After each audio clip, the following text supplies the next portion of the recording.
Les Hauts de Hurlevent, Émilie Brontë. Chapitre 21. Nous eûmes bien dû traquer avec la petite Cathy ce jour-là. Elle s'était levée toute joyeuse, impatiente de rejoindre son cousin. La nouvelle du départ de celui-ci détermina chez elle des larmes et des lamentations si passionnées qu'Edgar lui-même fut obligé de la calmer en lui affirmant qu'il reviendrait bientôt. Il ajouta toutefois « Si je puis le reprendre, et c'est ce qu'il était impossible d'espérer. » Cette promesse ne la rassura que faiblement, mais le temps eut plus de pouvoir, et, bien que parfois elle demanda encore à son père quand Linton reviendrait, les traits de ce dernier devinrent si vagues dans sa mémoire qu'elle ne le reconnut pas quand elle le revit. Lorsqu'il m'arrivait, en allant faire des courses à Gimmerton, de rencontrer la femme de charge de Hurlevent, je ne manquais pas de lui demander comment allait le jeune maître, car il vivait dans une réclusion presque aussi complète que Catherine elle-même, et on ne le voyait jamais. Je sus par elle que sa santé était toujours délicate et qu'il était très fatigant pour son entourage. Elle me dit que M. Heathcliff semblait avoir pour lui de plus en plus d'aversion. Bien qu'il fît quelques efforts pour dissimuler ce sentiment, le son de sa voix lui était antipathique. Il était absolument incapable de rester plusieurs minutes de suite dans la même chambre que lui. La conversation entre eux était rare. Linton apprenait ses leçons et passait ses soirées dans la petite pièce qu'ils appelaient le petit salon, ou bien restait couché toute la journée, car il attrapait tout le temps des rhumes, des refroidissements, des douleurs, des misères de toutes sortes. « Je n'ai jamais connu d'être si pusillanime », ajouta la femme, « ni si préoccupé de soi-même. Ce sont des histoires sans fin si je laisse la fenêtre ouverte tant soit peu tard dans la soirée. Oh, c'est mortel, un souffle de l'air de la nuit, il va avoir du feu en plein été. La pipe de Joseph est un poison, il lui faut toujours des sucreries et des friandises, et toujours du lait, encore du lait, sans qu'il se soucie le moins du monde quand l'hiver nous soyons rationnés, nous autres. » Enveloppé dans son manteau fourré, il reste enfoui dans son fauteuil, au coin du feu, à siroter un peu de pain grillé et une autre drogue qui chauffe sur la grille. Si Ayrton, par comparaison, vient le distraire, Ayrton n'a pas une mauvaise nature, quoiqu'il soit amoureux, ils finissent régulièrement par se séparer, l'un jurant, l'autre pleurant. Je crois que le maître aurait plaisir à voir Earnshaw le battre comme plâtre s'il ne s'agissait de son fils. Et je suis sûre qu'il serait capable de jeter l'enfant à la porte s'il connaissait la moitié des petits soins qu'il se prodigue à soi-même. Mais il ne s'expose pas à en avoir la tentation. Il n'entre jamais dans le petit salon et, si Linton commence ses manières là devant lui dans la salle, il l'envoie aussitôt en haut. Je devinais par ce récit que la privation complète de sympathie avait rendu le jeune Heathcliff égoïste et désagréable, s'il ne l'était déjà originellement. Mon intérêt pour lui s'affaiblit en conséquence, bien que son sort m'inspirât toujours de la pitié et du regret qu'il ne fût pas resté avec nous. M. Edgar m'encourageait à chercher à me renseigner. Il pensait beaucoup à lui, je crois, et n'aurait pas hésité à courir quelques risques pour le voir. Il me dit un jour de demander à la femme de charge si Linton ne venait jamais dans le village. Elle me répondit qu'il n'y avait été que 2 fois, à cheval avec son père. Et 2 fois, il avait prétendu être absolument rompu pendant les 3 ou 4 jours qui avaient suivi. Cette femme de charge quitta Léo, si je me souviens bien. 2 ans après l'arrivée de Linton, elle fut remplacée par une autre que je ne connaissais pas et qui est encore là. Le temps continuait de s'écouler à la grange aussi agréablement qu'autrefois. Miss Cathy atteignit ses 16 ans. Jamais nous ne fêtions joyeusement l'anniversaire de sa naissance, parce que c'était aussi l'anniversaire de la mort de mon ancienne maîtresse. Son père passait invariablement ce jour-là, seul dans la bibliothèque, à la tombée de la nuit. Il allait jusqu'au cimetière de Gimmerton, où il restait souvent passé minuit. Catherine en était donc réduite à ses propres ressources pour se distraire. Le 20 mars fut cette année-là une belle journée de printemps. Quand son père se fut retiré, ma jeune maîtresse descendit, habillée pour sortir, et me dit qu'elle désirait faire avec moi une promenade sur le bord de la lande. M. Linton le lui avait permis, si nous n'allions qu'à courte distance et si nous étions rentrés dans 1 heure. « Ainsi, dépêchez-vous, Hélène !» s'écria-t-elle. « Je sais où je veux aller. C'est à un endroit où s'est installée toute une bande d'oiseaux. Je voudrais voir s'ils ont déjà fait leur nid. »« Cela doit être assez loin, répondis-je. Ils ne font pas leur couvée sur le bord de la lande. »« Non, ce n'est pas loin. J'ai été tout auprès avec papa. » Je mis mon chapeau et sortis sans m'inquiéter davantage. Elle bondissait en avant, revenait près de moi et repartait comme un jeune lévrier. Au début, je pris un grand plaisir à écouter les alouettes qui chantaient de tous côtés, à jouir de la douce chaleur du soleil et à la regarder, elle, ma petite enfant gâtée, avec ses boucles blondes qui flottaient sur ses épaules, ses joues brillantes qui s'épanouissaient aussi fraîches et pures que des roses sauvages, et ses yeux rayonnant d'une joie sans nuage. Elle était heureuse comme un ange dans ce temps-là. Quel dommage qu'elle n'ait pu se contenter de son sort. « Eh bien, dis-je, où sont vos oiseaux, mademoiselle Cathy ?»« Nous devrions les avoir trouvés. La haie du parc de la grange est à une grande distance derrière nous maintenant. Oh, un peu plus loin, seulement un peu plus loin, Hélène, me répondait-elle continuellement. Gravissez ce tertre, franchissez ce talus, et avant que vous soyez arrivés de l'autre côté, j'aurais fait lever les oiseaux. Mais il y avait tant de tertres à gravir et de talus à franchir que je finis par me sentir fatiguée et je lui dis qu'il fallait nous arrêter et revenir sur nos pas. Je dus crier car elle m'avait devancé de beaucoup. Elle ne m'entendit pas ou ne m'écouta pas. Elle continua de courir en avant et je fus forcée de la suivre. Enfin, elle disparut dans un creux. Quand je parvins à la revoir, elle était à 2000 plus près des hauts de Hurlevent que de la grange. J'aperçus 2 personnes qui l'arrêtaient et j'eus la conviction que l'une d'elles était M. Heathcliff lui-même. Cathy avait été prise en flagrant délit de pillage ou du moins de recherche de nid de coq de bruyère. Les haies étaient le domaine de M. Heathcliff et celui-ci réprimandait la braconnière. « Je n'en ai pris ni trouvé aucun », disait-elle pendant que je peignais pour les rejoindre. Et elle étendait les mains pour confirmer sa déclaration. « Je n'avais pas l'intention d'en prendre, mais papa m'a dit qu'il y en avait des quantités ici, et je désirais voir les œufs. » Heathcliff me jeta un coup d'œil, accompagné d'un sourire méchant, qui indiquait qu'il connaissait son interlocutrice et, par conséquent, qu'il était animé envers elle de dispositions malveillantes. Il demanda qui était papa. « Monsieur Linton, de Thrushcross Grange, » répondit-elle. « Je pensais bien que vous ne me connaissiez pas, car autrement vous ne m'auriez pas parlé de cette manière. »« Vous supposez donc que votre papa est hautement estimé et respecté ?» dit-il d'un ton sarcastique. « Et vous, qui êtes-vous » demanda Catherine en regardant avec curiosité son interlocuteur. « J'ai déjà vu cet homme-là. Est-ce votre fils ?» Elle désigna l'autre individu, Hareton, que 2 années de plus n'avaient fait que rendre plus massif et plus fort. Il avait l'air aussi gauche et aussi rude que jamais. « Mademoiselle Cathy, interrompis-je, il va y avoir 3 heures que nous sommes dehors, au lieu d'1. Il faut réellement que nous rentrions. »« Non, cet homme-là n'est pas mon fils, » répondit Heathcliff en m'écartant. « Mais j'ai un fils et vous l'avez déjà vu, lui aussi. Quoique votre gouvernante soit très pressée, je crois qu'un peu de repos vous ferait du bien, à toutes 2. Voulez-vous simplement contourner ce monticule couvert de bruyère et entrer chez moi? Vous n'en regagnerez ensuite votre demeure que plus vite. Étant reposé, et vous serez la bienvenue. » Je dis tout bas à Catherine qu'elle ne devait, sous aucun prétexte, accepter cette proposition, qu'il ne pouvait absolument pas en être question. « Pourquoi ?» demanda-t-elle tout haut. « Je suis fatiguée d'avoir couru et le terrain est humide. Je ne puis m'asseoir ici. Allons-y, Hélène. En outre, il dit que j'ai déjà vu son fils. Il doit se tromper, je pense. Mais je devine où il habite, à la ferme que j'ai visitée en revenant des rochers de Penistone, n'est-ce pas ? » ?»« En effet. » »« Allons, Nelly, taisez-vous. Ce serait pour elle un plaisir de voir notre intérieur. »« Hareton, va en avant avec la jeune fille. Vous, Nelly, venez avec moi. »« Non, elle n'ira pas dans un pareil endroit, » m'écriai-je en luttant pour dégager mon bras qu'il avait saisi. Mais elle avait contourné le monticule en courant à toute vitesse, et elle était déjà presque sur le seuil de la porte. Le compagnon qu'on lui avait désigné ne prit pas la peine de faire mine de l'escorter. Il s'esquiva par la route et disparut. « Monsieur Heathcliff, c'est très mal, » continuai-je. « Vous savez fort bien que vos intentions ne sont pas bonnes. Elle va rencontrer Linton, elle racontera tout dès que nous serons rentrés. Et c'est sur moi que retombera le blâme. »« Je désire qu'elle voie Linton, » répondit-il. « Il a meilleur aspect depuis quelques jours. Il n'arrive pas souvent qu'il soit présentable. Nous le persuaderons facilement de tenir sa visite secrète. Où est le mal là-dedans ? Le mal est que je m'attirerai l'animosité de son père s'il découvre que je l'ai laissé entrer dans votre maison. Et je suis convaincue que vous avez de mauvais desseins en l'y poussant. Mon dessein est aussi honnête que possible. Je vais vous l'exposer en entier.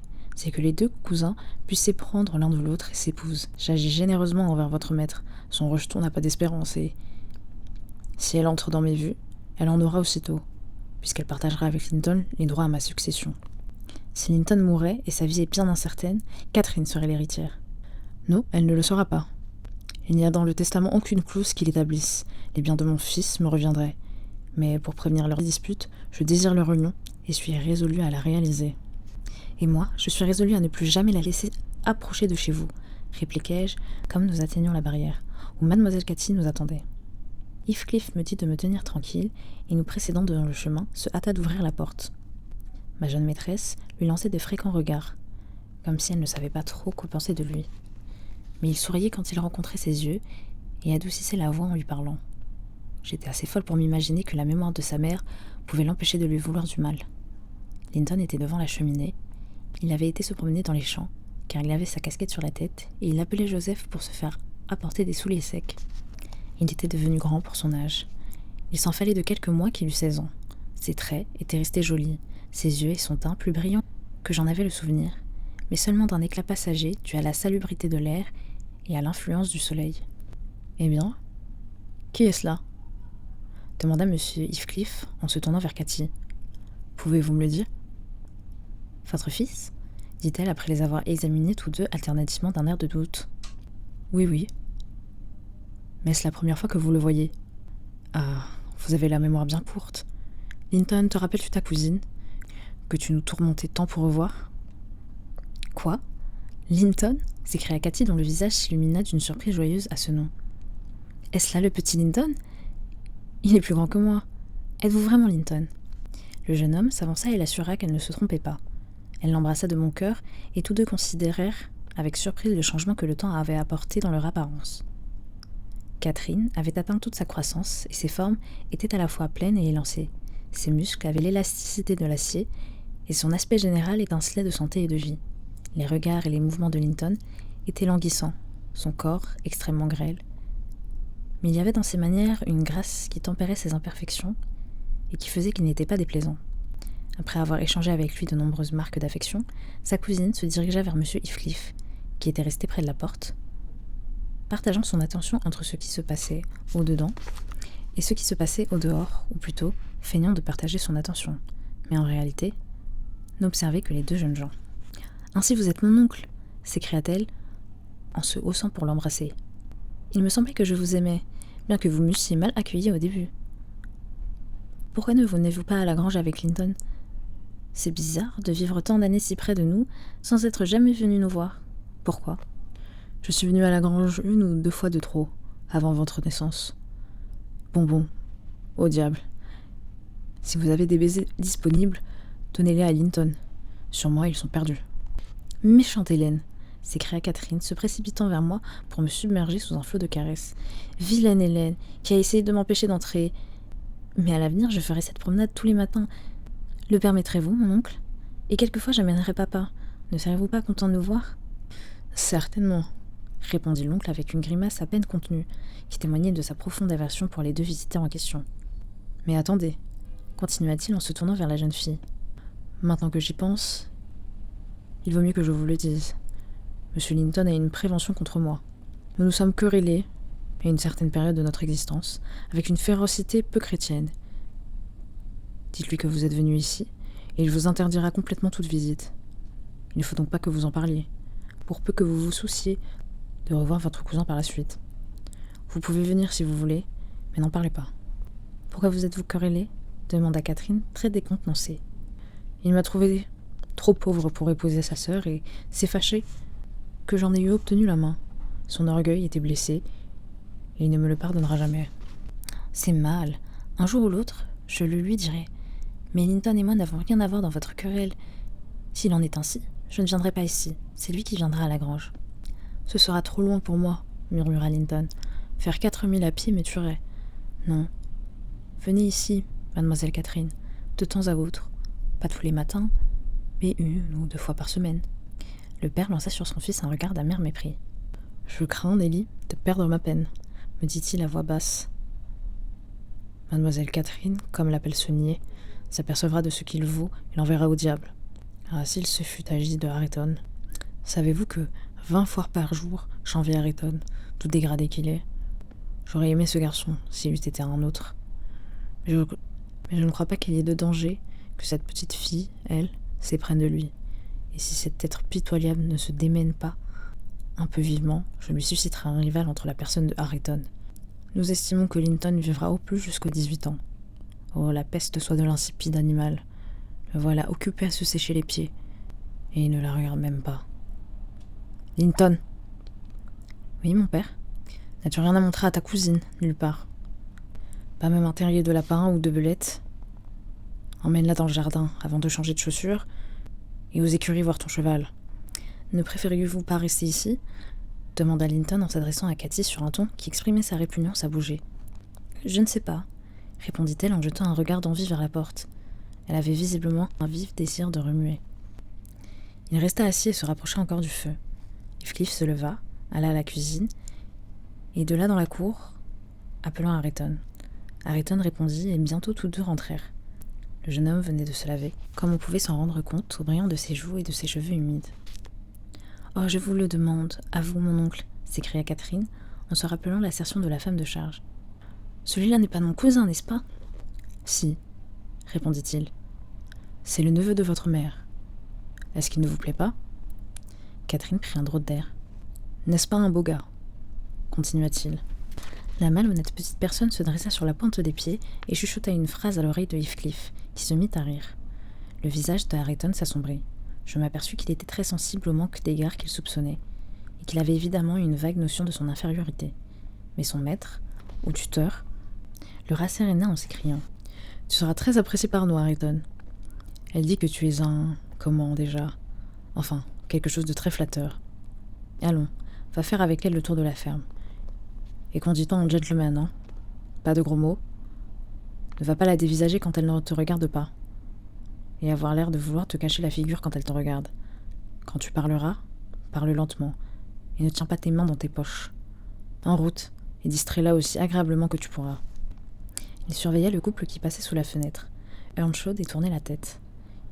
Il paraissait étudier avec l'intérêt d'un étranger et d'un artiste ce paysage qu'il connaissait si bien. Catherine lui lança un coup d'œil narquois qui n'exprimait que peu d'admiration. Puis elle se mit en devoir de trouver elle-même des sujets d'amusement et s'en alla gaiement, d'un pas leste, en fredonnant un air pour suppléer au défaut de conversation. « Je lui ai lié la langue, » observa Heathcliff. « Il ne risquera pas une seule parole de toute la promenade. Nelly, vous vous souvenez de moi quand j'avais son âge ? Ou même quand j'avais quelques années de plus ? Ai-je jamais eu l'air aussi stupide, aussi empaillé, comme dit Joseph ? Plus, répliquai-je, car vous étiez plus morose par-dessus le marché. Il me donne de la satisfaction, poursuivit-il, en pensant tout haut. Il a répondu à mon attente. S'il eût été naturellement idiot, mon plaisir serait moitié moindre. Mais il n'est pas idiot, et je peux sympathiser avec tous ses sentiments, les ayant éprouvés moi-même. Je sais très exactement ce qu'il souffre en ce moment, par exemple. Ce n'est d'ailleurs qu'un simple avant-goût de ce qu'il souffrira. Il ne sera jamais capable de sortir de son abîme de grossièreté et d'ignorance. Je le tiens mieux que ne me tenait son coquin de père, et je l'ai fait descendre plus bas, car il s'enorgueillit de son abrutissement. Je lui ai appris à mépriser comme une sottise et une faiblesse tout ce qui n'est pas purement animal.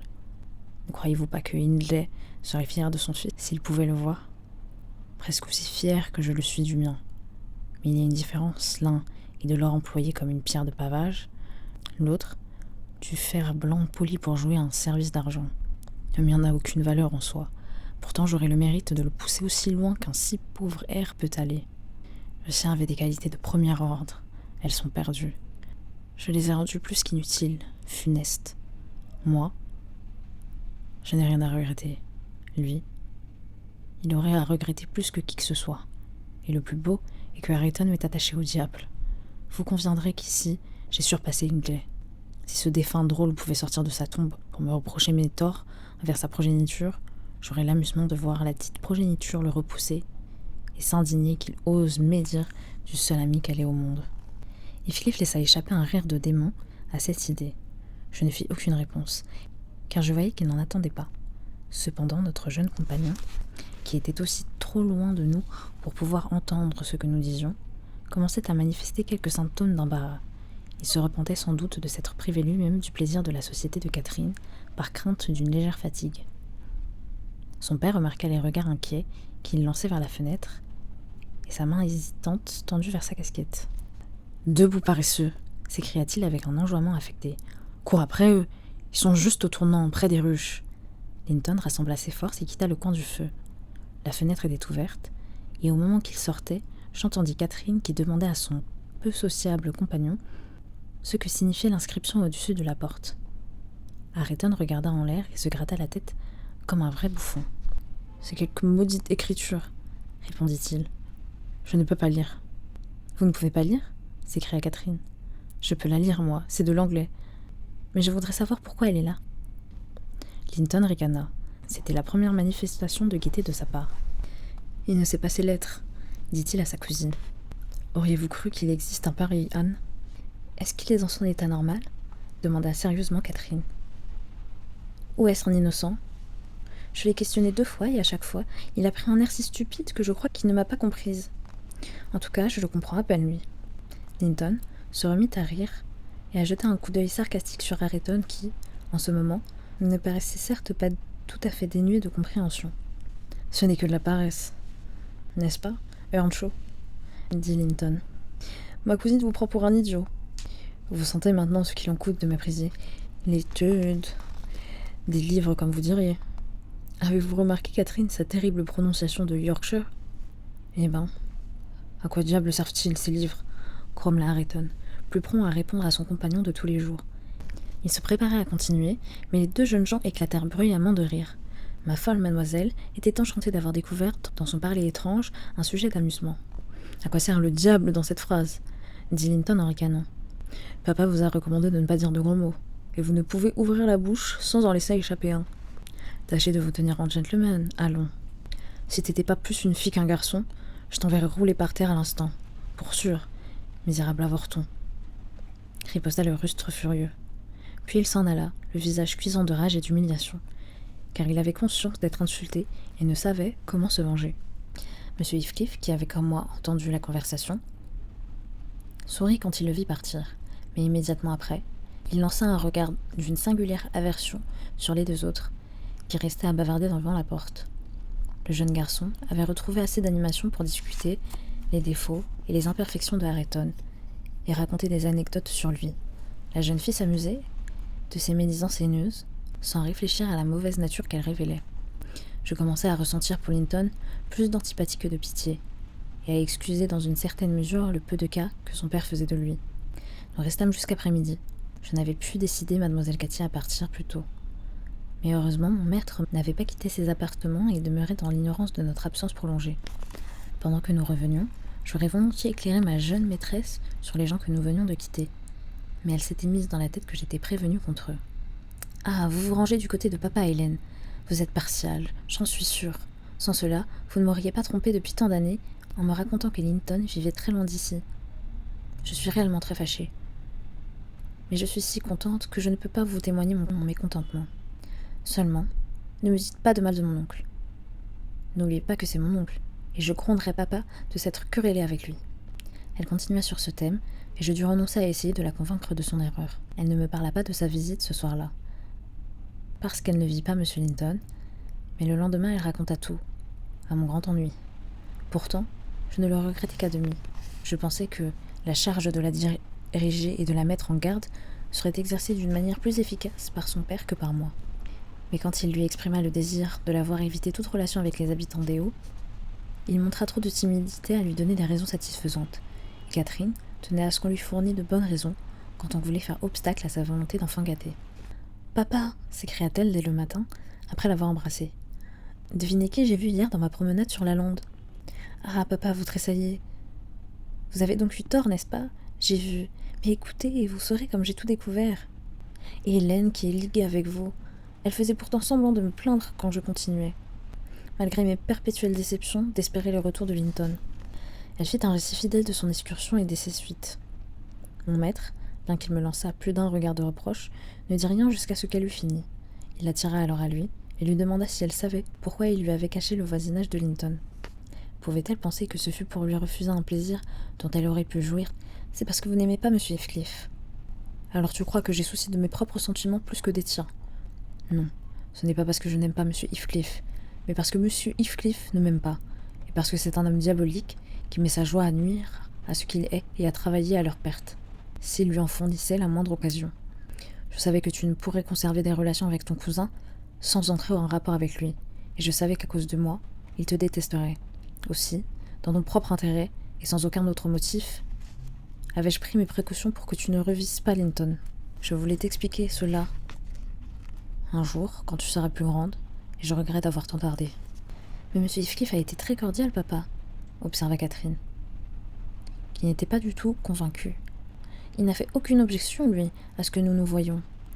Il m'a dit que je pouvais venir chez lui quand je voudrais, seulement qu'il ne fallait pas que je vous le dise, parce que vous vous étiez querellé avec lui, et que vous ne lui pardonniez pas d'avoir épousé ma tante Isabelle. Et c'est vrai, c'est vous qui êtes à blâmer. Lui, au moins, ne demande pas mieux que nous soyons amis, Linton et moi. L'opposition vient de vous. Mon maître s'aperçut qu'elle ne croyait pas sur ses paroles ce qu'il lui disait de mauvais sentiments de son oncle. Lui fit un résumé succinct de la conduite de celui-ci envers Isabelle et de la façon dont Hurlevent était devenu sa propriété. Il lui était insupportable de s'appesantir longuement sur ce sujet, car, bien qu'il en parlait rarement, il y avait toujours pour son ancien ennemi l'horreur et la haine qui n'avaient cessé d'habiter son cœur depuis la mort de mademoiselle Linton. Sans lui, elle vivrait peut-être encore, se disait-il sans amertume. Et à ses yeux, Heathcliff était un meurtrier.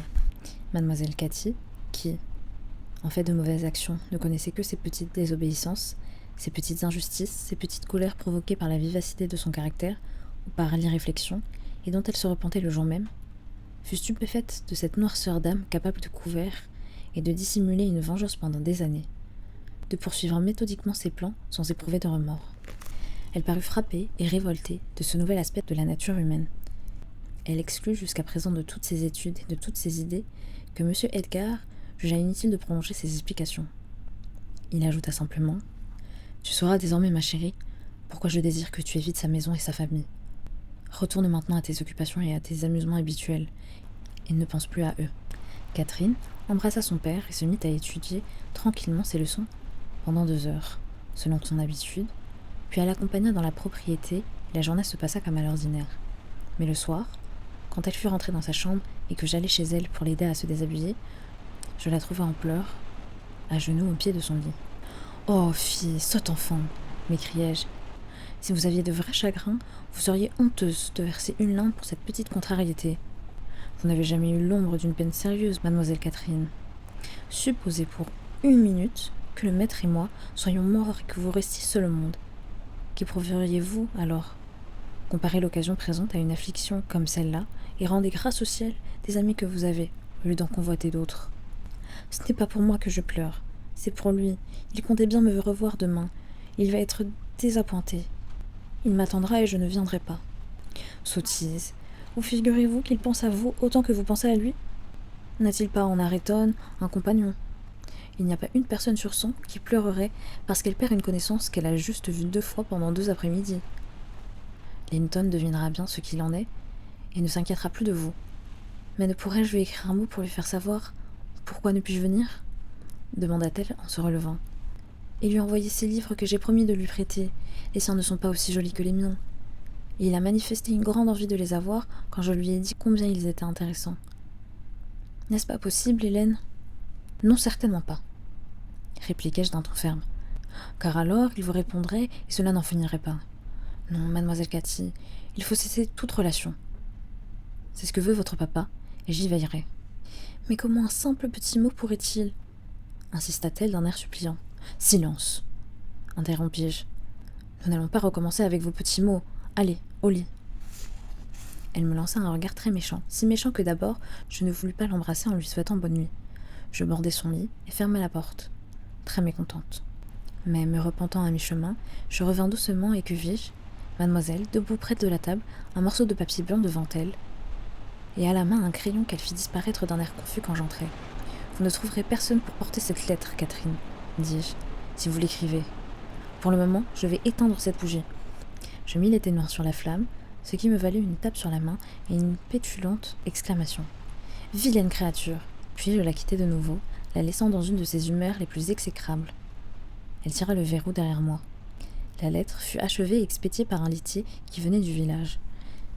Mais je ne le sus que quelque temps après. Les semaines passèrent et Catherine retrouva son égalité de caractère. Elle prenait toutefois un plaisir étonnant à rester seule dans les coins. Souvent, si j'arrivais à l'improviste près d'elle pendant qu'elle lisait, elle sursautait et se penchait sur son livre avec le désir évident de le dissimuler. Je finis par découvrir des bouts de papier détachés qui dépassaient entre les feuilles. Elle prit aussi l'habitude de descendre le matin de bonne heure et de flâner près de la cuisine, comme si elle attendait l'arrivée de quelque chose. Elle avait dans un petit meuble de la bibliothèque un tiroir où elle farfouillait pendant des heures et dont elle avait grand besoin de retirer la clé en s'en allant. Un jour, comme elle inspectait ce tiroir, j'observai que les jouets et les babioles qu'il contenait récemment encore s'étaient transformés en morceaux de papier pliés. Ma curiosité et mes soupçons s'éveillèrent. Je résolus de jeter un coup d'œil sur ces mystérieux trésors. Le soir, dès que je fus sûre que Catherine et son père étaient remontés, je cherchai dans mon trousseau une clé qui alla à la serrure et en trouva facilement une. J'ouvris le tiroir, en vidai le contenu dans mon tablier et l'emportai pour l'examiner à loisir dans ma chambre. Bien que je doutasse de ce que c'était, je fus pourtant surprise de découvrir que ces papiers formaient une correspondance volumineuse, presque journalière, évidemment, de Linton Heathcliff, en réponse à des missives de Catherine.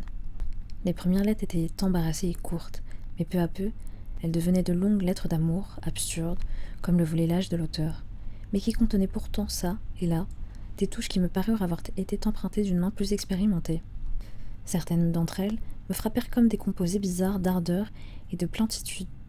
Elles commençaient par l'expression d'un sentiment puissant et finissaient dans le style affecté et diffus qu'un écolier pourrait employer en s'adressant à une bien-aimée imaginaire, immatérielle. Ces lettres avaient-elles ou non satisfait Catherine ? Je n'en sais rien. Quant à moi, elles me furent l'effet d'un verbiage insignifiant. Après en avoir parcouru autant que je le jugeais nécessaire, j'attachai le tout dans un mouchoir que je mis de côté et je refermai le tiroir vide. Suivant son habitude, ma maîtresse descendit de bonne heure et entra dans la cuisine. Je la vis aller à la porte, quand arrivèrent certains petits garçons. Pendant que la fille de la laitière lui remplissait son pot, Catherine lui fora quelque chose dans la poche de sa veste et en retira quelque chose. Je fis le tour par le jardin et guettai le passage du messager, qui lutta vaillamment pour défendre son dépôt. Le lait se répandit entre nous deux, mais je réussis à lui arracher l'épître. Après lui avoir fait de sérieuses menaces en cas qu'il ne rentrait vite chez lui, je restai à l'abri du mur pour parcourir la tendre composition de mademoiselle Cathy. Elle était plus simple et plus éloquente que celle de son cousin, très gentille et très sotte. Je secouai la tête et rentrai pensive dans la maison. La journée était pluvieuse, Catherine ne put se divertir dans le parc. Aussi, quand elle eut terminé ses études matinales, elle eut recours à la consolation du tiroir. Son père était assis près de la table et lisait, et moi, à dessein, j'étais venue travailler à quelques franges décousues au rideau de la fenêtre. Et je ne la perdais pas de vue. Jamais oiseau retrouvant vide le nid, qu'il a laissé plein de petits gazouillants, n'exprimait par ses cris d'angoisse et ses battements d'ailes et d'ailes désespoir plus complet qu'elle ne fut par son simple « oh » et le changement qui se peignit sur son visage, jusque-là tout heureux. M. Linton leva les yeux. « Qu'y a-t-il, ma chérie ? Tu t'es fait mal ?» dit-il. Son ton et son regard convainquirent Catherine que ce n'était pas lui qui avait découvert son trésor. « Non, papa, » répondit-elle d'une voix étranglée. « Hélène, montez, je suis souffrante. » J'obéis à son appel et la suivis. « Oh, Hélène, c'est vous qui les avez prises !»